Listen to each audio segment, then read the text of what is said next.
माझ्या किचनमध्ये आपलं स्वागत आहे। आज आपण डाळ वडे बनवणार आहोत। मी इथे चण्याची डाळ स्वच्छ धुवून 4 तास भिजवून घेतले। आपण त्यातलं सगळं पाणी काढून घेणार आहोत। त्यातलं सर्व पाणी काढून झाले डाळीतलं। मी थोडी डाळ बाजूला घेतले काढून। ही डाळ आपण वाटून घेऊया। इथे मी डाळ मिक्सरमधून बारीक वाटून घेतली। इथे मी 4 मिरच्या घेतल्या, त्याचे तुकडे करून घेतले। अर्धा इंच आल्याचे तुकडे घेतले। 10-12 लसणाच्या पाकळ्या घेतल्या।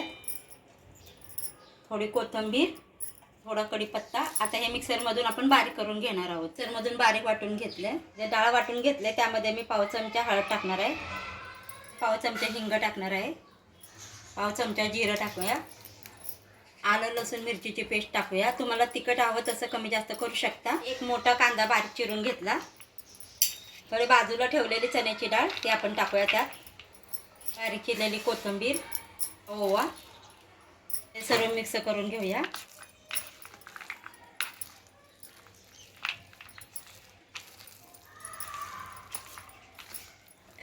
त्यामध्ये चवीनुसार मीठ टाकूया। आता हे सर्व चांगले मिक्स करून घेऊया।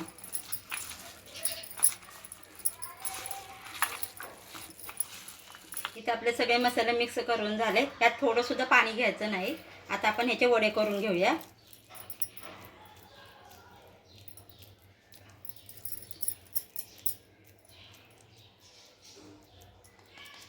या प्रकारे बाकीचे वडे बनवून घेऊया। वडे बनवून झालेत, आता आपण तळून घेऊया। आपण डाळ वडे आता तळून घेऊया।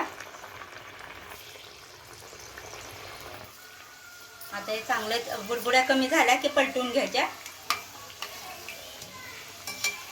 दोन्ही बाजूने छान खरपूस तळून झाल्यात। आता आपण एक काढून घेऊया।